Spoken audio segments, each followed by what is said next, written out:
most under-optimized part of your e-commerce business is probably your supply chain. The reason that I know that is because I talk to lots of founders, and very few of them have any idea really how much value there is left to create in improving their supply chain. There are all kinds of ways this is the case, in getting better terms, better pricing, lower MOQs, all kinds of different elements of supply chain improvement that are possible in a business. And my go-to resource on all things supply chain is my friend Lara Guevara. This is technically a sponsored episode, but I would have published it had it not been, because it is going to be so good and so helpful to you. Lara is going to walk through supply chain improvements that she has made working with Section 119, Gregg Carey, who you may have heard from before in this business a long time ago. He came on the podcast. The point of this episode is they're going to walk through the actual ways in which, given a bunch of time, they have made improvements in Section 119 supply chain. Gregg will tell you how that has mattered in his business, how much money they've saved and made by doing a better job in this case. I really do think that most e-commerce businesses are wildly under-optimized in this part of the business. And if I had to bet on what area of e-commerce businesses, D2C businesses, were going to be getting better optimization in the next few years, like this is the area where there's the largest improvement, I would say it's supply chain. We were doing a better job on marketing and finance and all these things, but supply chain is still, people are really behind. And so I'm going to help you get caught up today. Lara's going to help you really more than that, and Gregg's going to help you. Let me not delay this any longer. Let's get into it.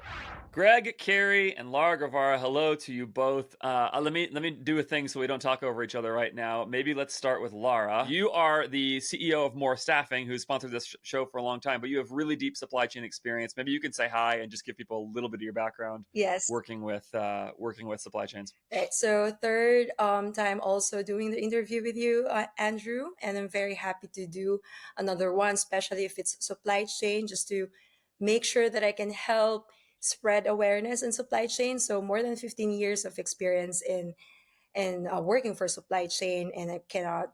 I'm very excited to share the best practices, cost saving strategies, and how we can improve processes in supply chain for especially for DTC brands. Finally, I could say good morning from California, because whenever we're doing a recording, it's always midnight or weird hours from the Philippines. But now we're here in California visiting clients for more staffing and more supply chain. So good morning and good afternoon, Gregg. Good morning, Andrew. And I can't wait to share more in this podcast.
Yeah, so we sell officially licensed apparel. So we leverage the artwork of some great iconic bands in history, the Grateful Dead, Allman Brothers, Beatles, and so if you think about kind of the era that we're in, the era of like really excellent operators, and in apparel you have a whole new level of or not a new level, but apparel brings another complexity to that.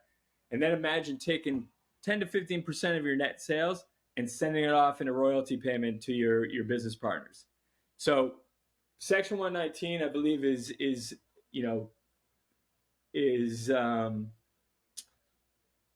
particularly kind of placed to have this conversation because we're in the apparel business and we give away half of our, we give away 10% of our net sales.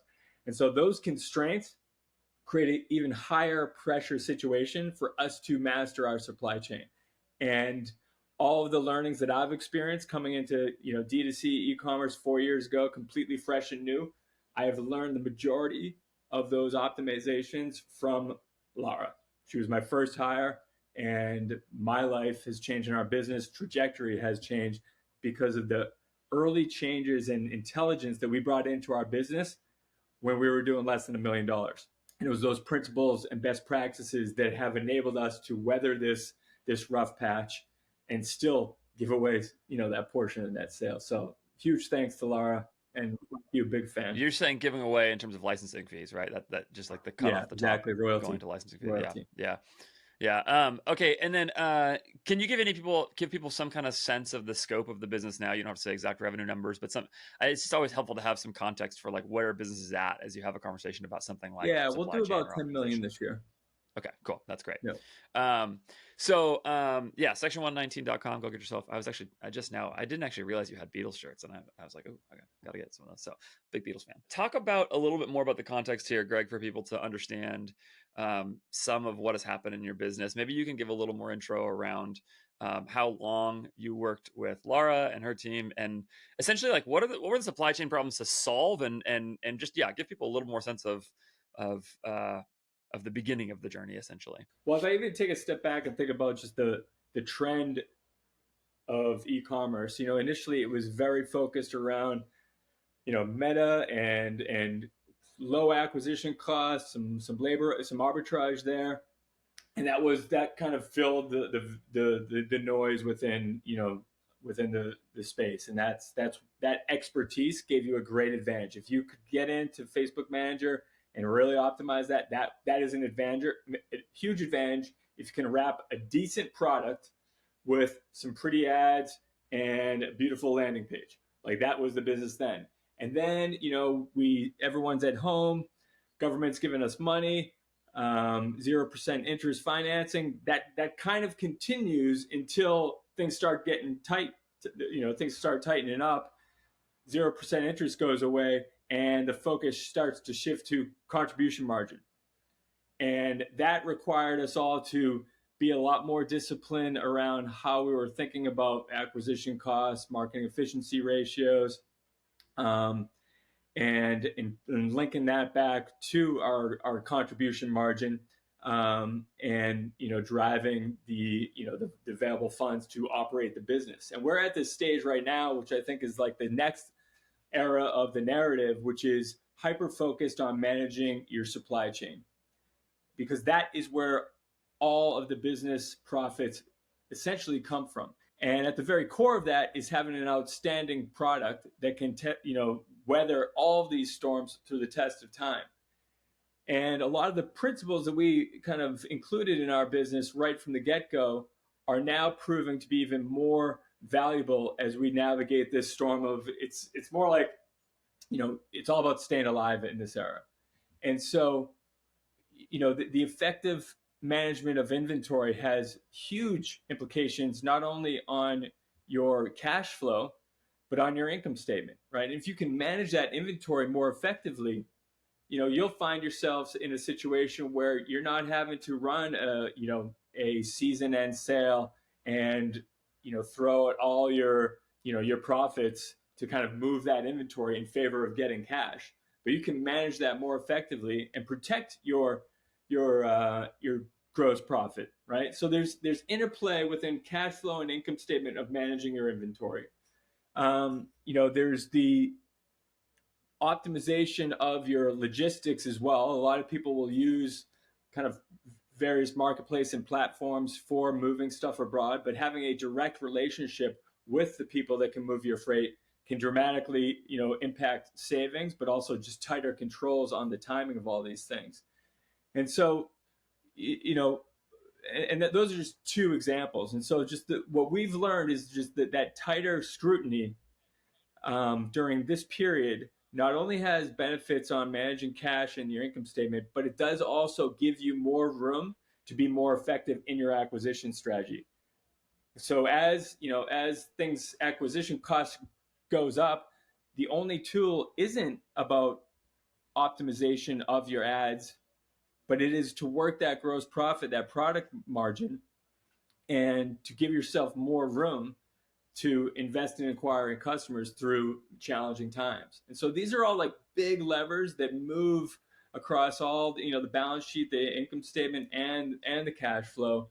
And by building these competencies early, they have compounding benefits as the business grows and evolves over time. And then when the tide changes and it's a growth era, you're now equipped to really maximize that opportunity.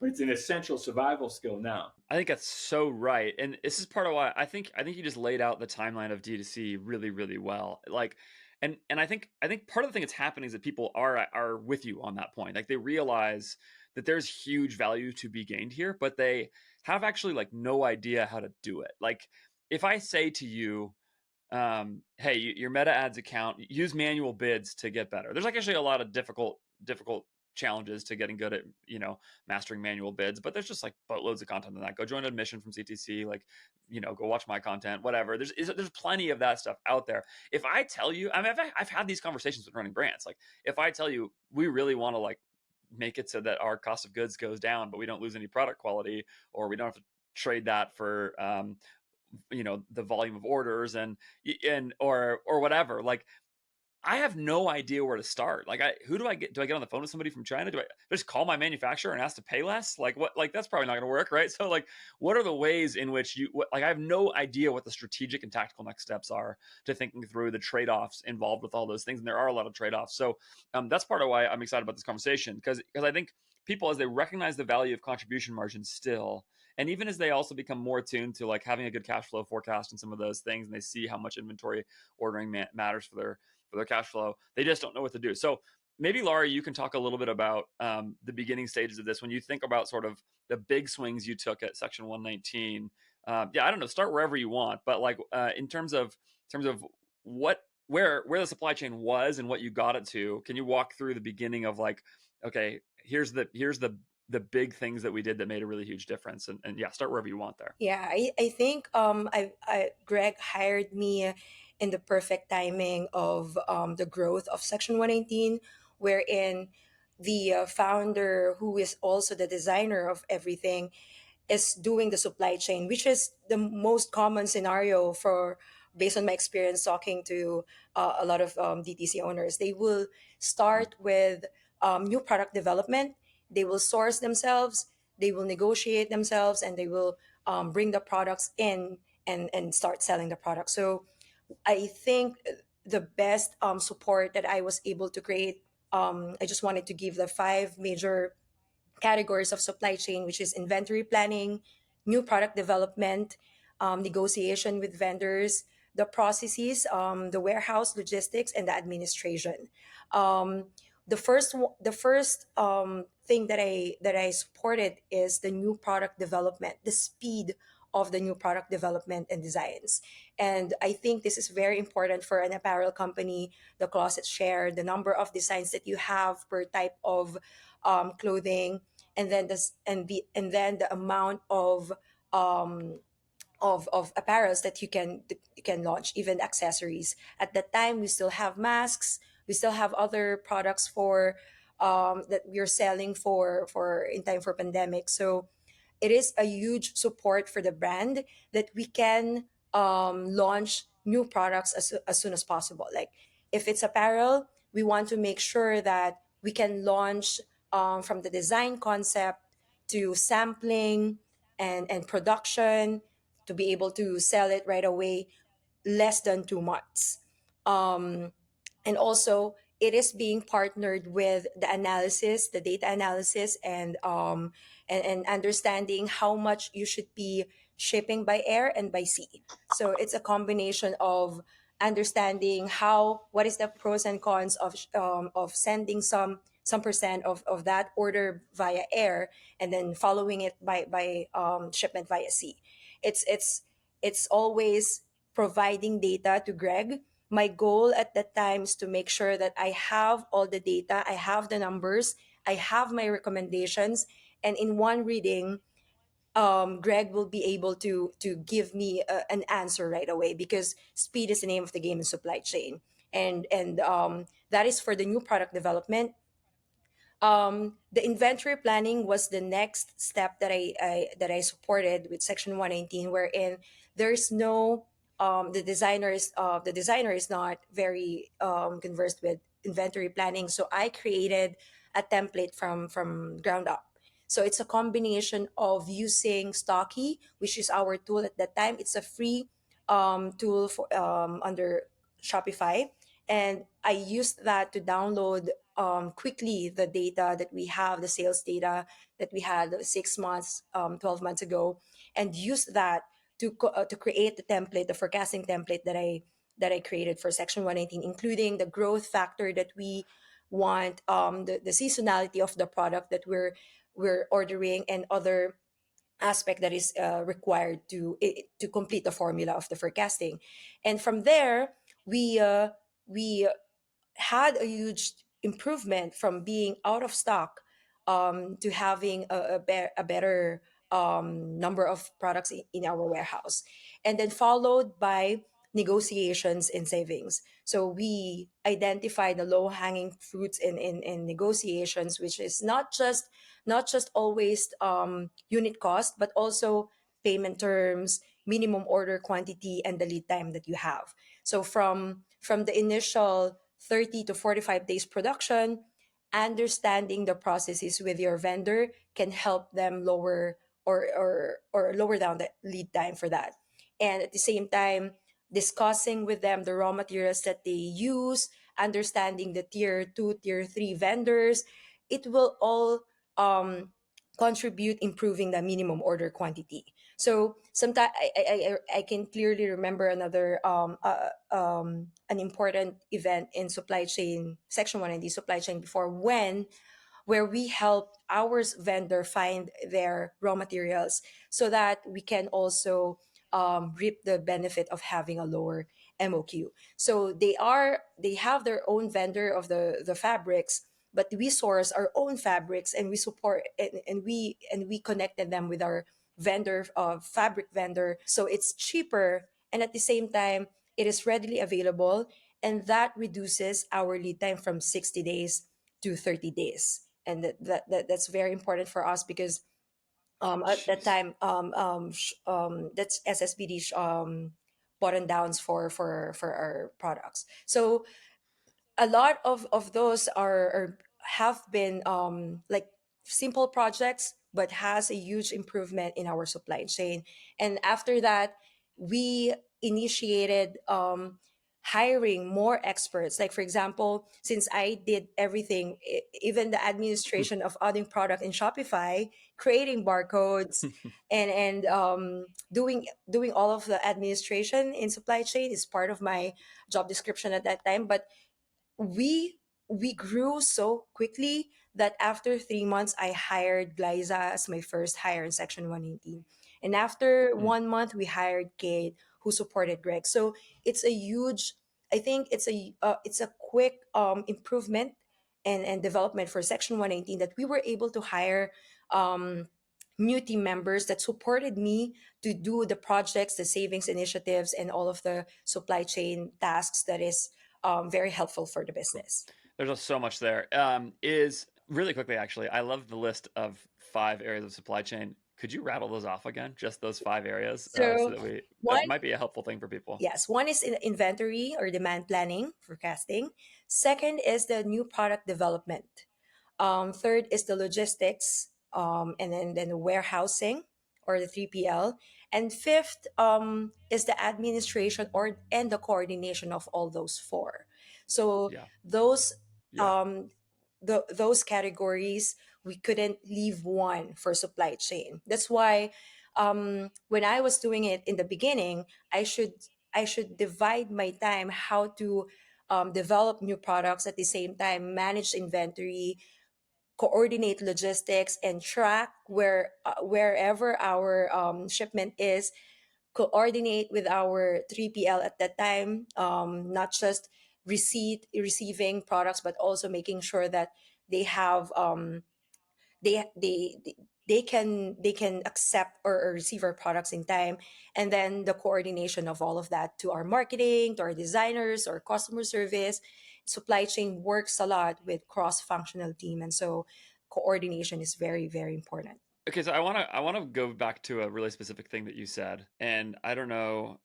I'll be curious to hear your thoughts on this too, Greg. But when you gave this very specific example here of you went to your manufacturer and you went and found them a new raw material supplier. Is that right? Is that what you said? That's You right. went and found them that, and by doing so, they were already ordering their raw materials from some supplier, Yeah. probably somebody they had a relationship with for Yeah. a while, but didn't have a great reason, is my guess, for them to go and like shop that really specifically for your business in a way that would make the most sense. They just Mhm. had their partner for that or Mhm. whatever.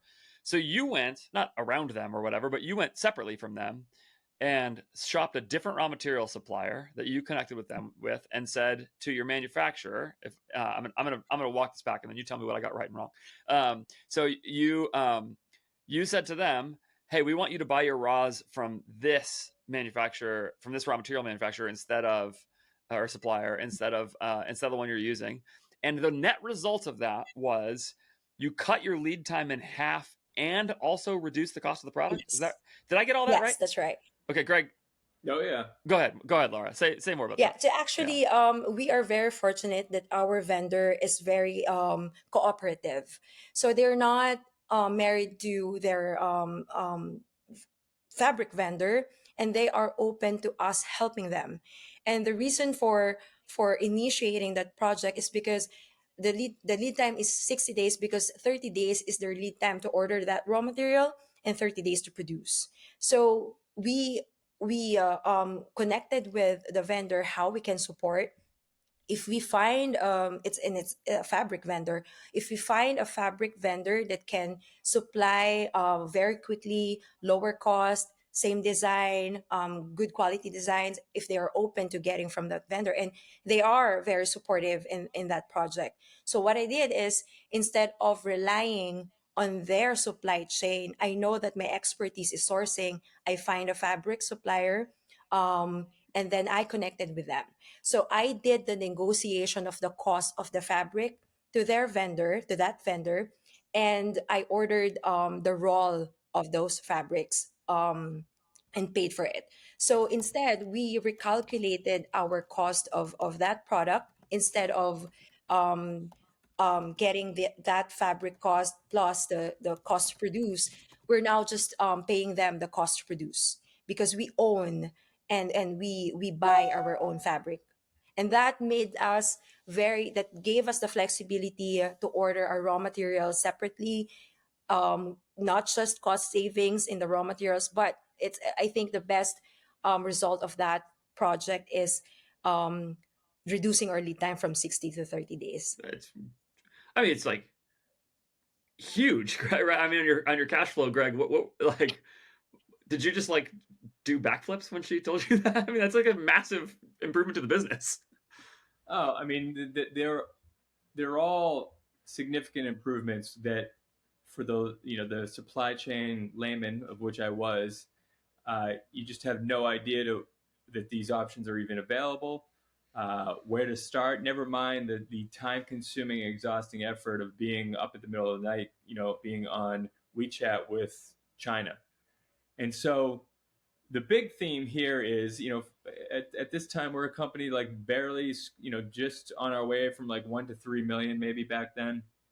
And the big, another big kind of, value add is just removing all of this stuff that was done haphazardly, you know, you Yeah, know, adding risk to the business and bringing in expertise to leverage all these savings, to manage it with much more accuracy, while also freeing up executive mindshare.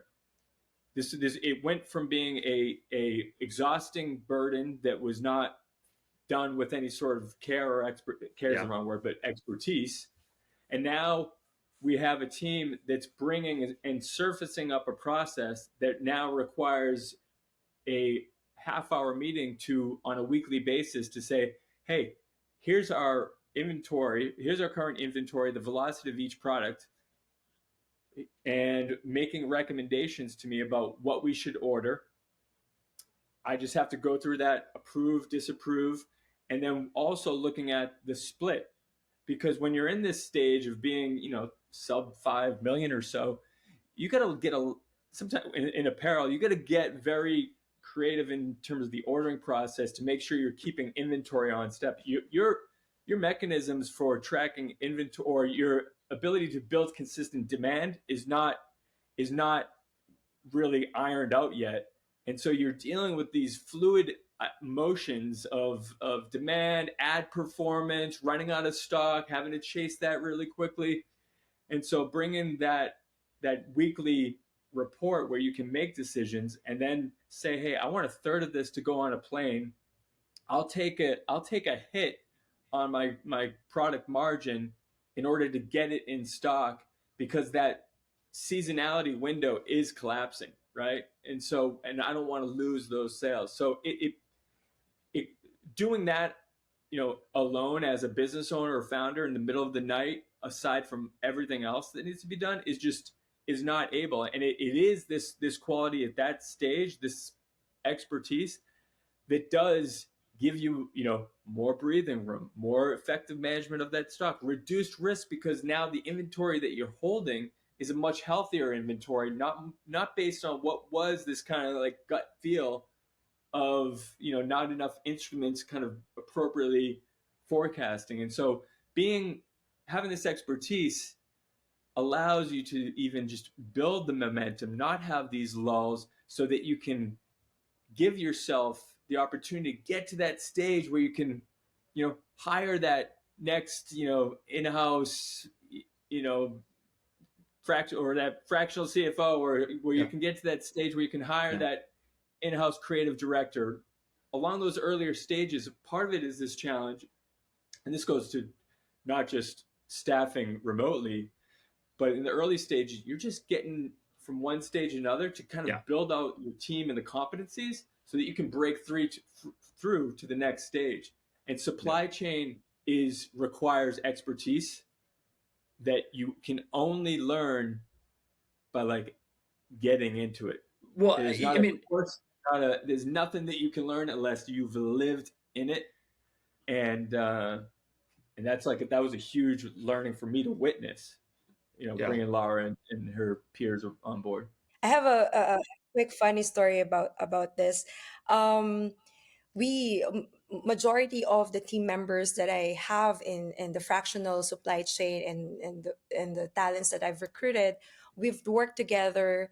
We've worked for more than 15 years in supply chain. So since we are in the space of in the topic of also spreading supply chain awareness, I think what I wanted to share is that there are experts in this field that you don't have to do it solo. You don't have just like Greg said, it's going to be very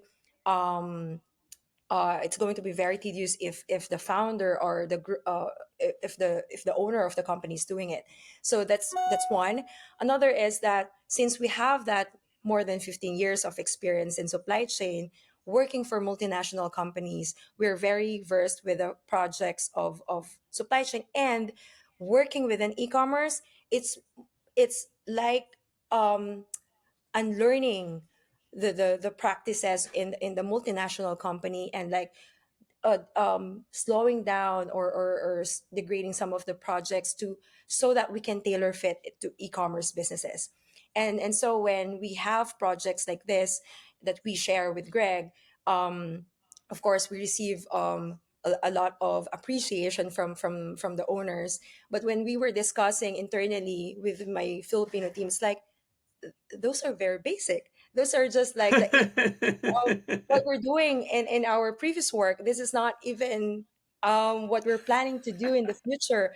But we have saved thousands of dollars. We have Oh launched yeah. more products than expected, and we grew the company, and we were able to hire other talents as well. So we started hiring supply chain in the beginning, but then we hired graphic designers, customer service, finance roles as Yeah. well, remotely in the Philippines. So it Yeah. allowed us to not just expand our product line and reduce our cost, but to further provide savings to our brand because we were able to hire more talents for us. So Yeah. again, it's we still have some tricks up on our sleeves until now. Now that we're also very free to travel, like just what we've done, attending 5 day Canton Fair event in China, seeing our vendors actual manufacturing process, and having that connection, relationship building with them. So it's more to come, more projects. And I know that for new business owners who are navigating early supply chain, there are more available strategies right now that is readily available as compared to 5 years ago when we were doing Section 118. And I'm hoping that more and more awareness, I can see more awareness and tweets coming for supply chain. And that's the goal, is to make sure that we will be, we can support by sharing more information, by listening for this to Yeah. this podcast. I mean, it is funny to hear you two talk about the difference of those things, right?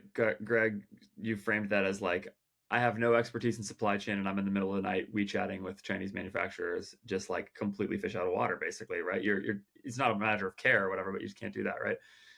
And Laura, you're like, yeah, that was like absurdly easy for us. And you said to me the other night, actually, Laura, at my house, right? You were talking about like when people come to you with supply chain questions now, when they come for fractional supply chain services or whatever, they're like the questions you guys get on calls, or like when you first hear about the current supply chain stuff like that, you're like essentially trying to hold back laughter because it's like it's so absurdly under optimized. And but it's funny because you it's that easy. You're saying that, but on the other hand, um, Greg, when I when I tell the story of like going and finding a um, different raw material vendor for your manufacturer in China, even if I tell you, hey, that's a way you can make your like create drastic improvement in supply chain, like you might as well tell me to speak Japanese. Like I have no idea where to begin start. You know what I mean? I have like it's just the relational gap there, the language gap, the time zone gap. All of these different things create all of this friction to actually going and solving that problem. So I'm curious, in Section 119, what were other large scale supply chain improvements that you guys were able to make happen? Maybe it's a different part of the supply chain. You mentioned those 5 different areas or whatever, but what else sort of happened that created meaningful value in the business? Well, I mean, I'll just echo your point too about, if I had even conceived the notion that I can find raw materials, that would send me Yeah, on a wild goose chase of a unboxed, I can't even box that time effort. And so now right. it becomes something that is out there that, I don't know how long it's going to take. I don't know where to start. But if I invest any time into it to grab the benefits and opportunities, I'm inevitably pulling away from another part of the That's right. business. Yeah, 100%. So Yeah, the executive that, mind share point is really important. Yeah, I think I at this stage, as Lara says, it's like, oh, cute. This is like cute level supply chain when you're sub 5 million, yeah, and they all add up in terms of inventory on hand, right? So how much inventory do you need to keep on hand? If you're smarter and more informed, you can keep less inventory on hand and be more adaptive to the rise and tide of demands, which reduce risk but also optimizes your cash, right? So that was just that right there, huge, huge, huge value. The negotiation of not just our raw materials, or a buck or two here on product costs, or negotiating freight options by having a direct relationship. All of these things just trim away at the landed product cost. The ability to just have all of this be now almost invisible to me as the operator, as the business owner, and knowing that a team with competency is getting it done. It's like I don't I don't have to worry about how things get from A to B anymore, and that's not always a yeah, simple process. right. The tracking, the documentation, all of that stuff. And so the big lever here, aside from like removing inventory risk, improving cash flow. The big lever here is freeing up, the business owner mind to think about what the priority and the big levers are to get to the next level, whether that's Yeah. finding the next key talent, whether that's, thinking about the next assortment expansion, product release.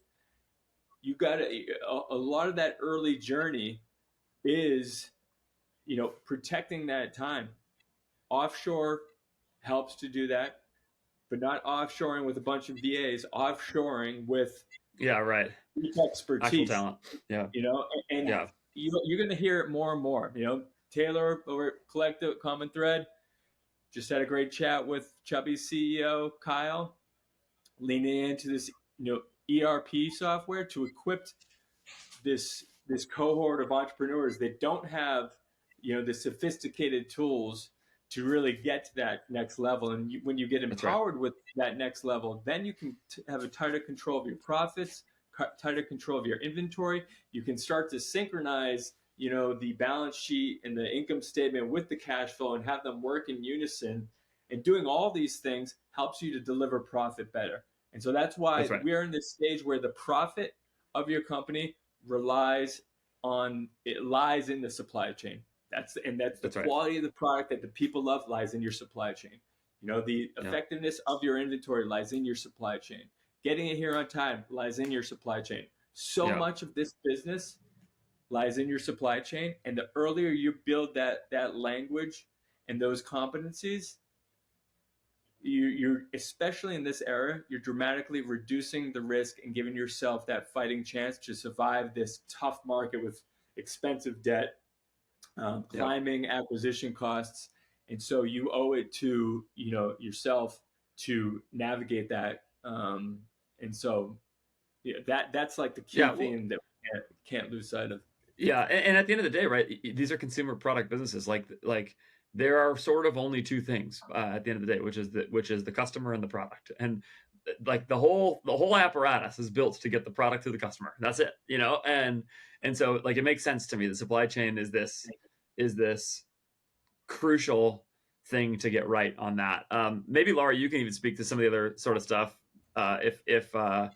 If the raw material vendor change is child's play, like was there anything else that you did that were like the major levers, maybe even if it was Yes. like a little trickier or whatever? Actually, everything that I've mentioned, let's assume it's level one. And the good news that I would like to share with our listeners is we're just approaching level two. So an example of what I'm working right now is working with an app or program company in developing their forecasting tool. And at the same time, there are companies like Portless doing different kind of shipment that can help DTC brands. And at the same time, there are transitioning of vendors from China to other Asian countries to avoid or to minimize the taxes that Europe and US in imposing for China products.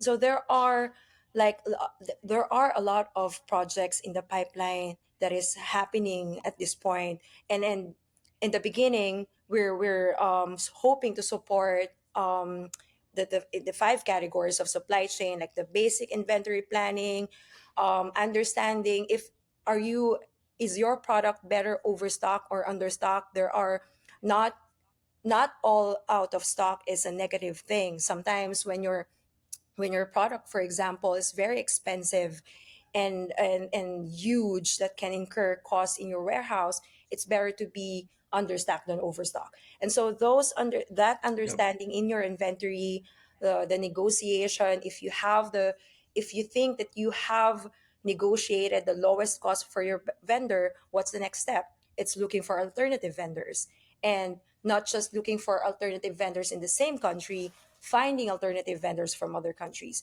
So there are like, let's do first the basic things that we can do for your brand. When that's done, let's move to the next level. And then moving higher and higher up, that the business is growing together with your supply chain strategies as well. So again, there's more. more projects to come for supply chain. We we the experts, the supply chain experts in our team are um, doing trainings, nonstop mastermind. The talents that we have deployed to a lot of our clients, we keep on meeting for best practices. Like if someone find, I found this freight forwarding very cheap compared to our existing, they will share. And when we will Yeah. connect, we will Yeah. ask. It's like making sure that we have like a community, and we're doing or sharing best practices and vendors together so that we can support different brands. And a supply chain manager, for example, for an apparel can support a lot of similar DTC brands. And we also handle Yeah. like formulated products. We also have clients in the accessories products, and not just apparel, but also some in food industry. So Mhm. it's very important that we share the best practices with each other. And at the same time, I think that's the best advantage of supporting different DTC brands in our fractional support, is because we learn new things with new clients, and so we can support other clients with that learnings as well. It's funny you say that thing about like different kinds of suppliers because again, when you were at my house the other night, the I showed you a product that was really interesting to me, and you and Glyza both did something really funny that I noticed right away. And I was actually telling a friend about this, which is like the moment I show you the product, because you're supply chain people the way you are, you just experience it differently than anybody else I would show it to. Everybody else would look at it and like try to use the product or whatever right away and be like, oh, just kind of just take it in as from a consumer perspective. But you guys immediately are flipping the packaging over, looking at the raw materials, thinking about like, oh, what is these versus what, just like looking at the packaging itself, thinking about the price per ounce and how much are they charging for this? It was just a really funny, it's the same thing I do anytime like an ad comes across a feed of mine. Like I can't actually see the ad anymore. All I do is see behind it. But yeah, it's funny. And then that actually leads to this point, I think, which that you said is helpful, which is, the whole idea of like an ad agency is that there's shared knowledge at an agency level that comes by looking at a lot of accounts, and an ad agency is as good as they are. Like basically the thing that will make an ad agency good is their ability to distribute that knowledge operationally across the whole company, so that any ad buyer on that team or any creative on that team is using the knowledge that is pooled at the level of the agency. But it's actually really hard for an agency to do this, right? The pool of knowledge, getting it into the rest of the agencies is very difficult. So great agencies operationalize that knowledge really, really well. And what you're describing is basically the exact same concept at the supply chain level, which is like, hey, we actually have access to way more businesses and see way more supply chains than you do. Just trying to do this internally yourself. And so what we're going to do is pool that knowledge internally. And you guys right now are a relatively small team. Like pool that knowledge internally and say, okay, we can leverage this this baseline of knowledge across a lot of different stuff, so we can go across industries and things like that, and have insights into these different things when the supply chain problems actually do get harder.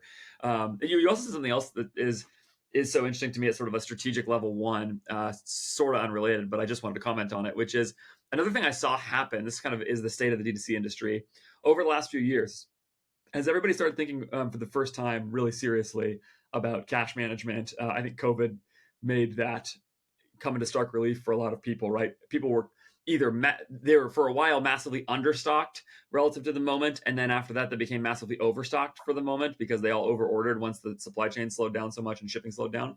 And it created this conversation in D2C around inventory buying strategy.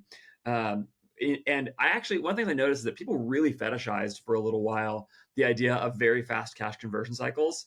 And they love the idea that you would be able to turn product into cash. I mean, I remember a lot of stories about Gymshark having a negative cash conversion cycle and some of those things. And it was like, oh, wow, that's what you got to go do. But you said something really important that I think is something people don't consider enough, which is like, that actually may be completely the wrong decision for you. You only need a fast cash conversion cycle if you need cash. But actually, you may, depending on your business, really want not so much the cash benefit. You actually may be better served in your business by stocking a lot more inventory so that you do not run out of inventory when big moments come. Because I deal with lots of brands that run out of inventory all the time. And you think about this, if you're like a subscription supplement brand and you got all these subscribers, actually it's a way bigger risk to you to run out of inventory and have all your subscribers miss their subscription and get really mad. That's a bunch of banked CAC free revenue that could come in. And if you run out of the product, like it's a really big problem for your business. So you'd rather be overstocked there. Or you think about a very high margin business where it just simply doesn't cost that much cash to store a bunch of inventory, because it's just the margin's so high that the product doesn't cost that much. And so for that business, you would want to strategically think about, like, actually, we just want to make sure we never run out of inventory. We don't have cash problems in this business. It's just the cash turn, the inventory turn is just not that big of a deal to us. We actually sort of would rather optimize for the P&L in this respect and think about profits in that respect, because profit actually is cash for us. So obviously that's a really oversimplified version of it, but I think that baseline consideration is really helpful, because if you go to the next level and say, now, how do I go negotiate with my manufacturer? You're not going to go into that conversation with, like, we want faster term, or we want better terms or something like that. Like, if the cash outlay is not that big of a deal to you, maybe you can help the inventory, or help the manufacturer out by not demanding better terms from them and instead taking a better per unit cost or something, because you can actually win there without you have plenty of cash. It's not a big deal, and so you can go and do that. And so anyway, I think it's a really important question that people do not think that well about or that carefully about a lot of times. And even like product by product, higher margin product versus lower margin product. This one you want to be stocked more in, this one less. And so there's like a lot of analysis at a baseline level that goes into that. So okay, each of you should make one more point, and then we should wrap it up. So Greg, what did you want to say there? I'll kind of tack it on to your point there. I will say that all those kind of different kind of variables that come into play with your decision making kind of point to the point that every company is different. Yes.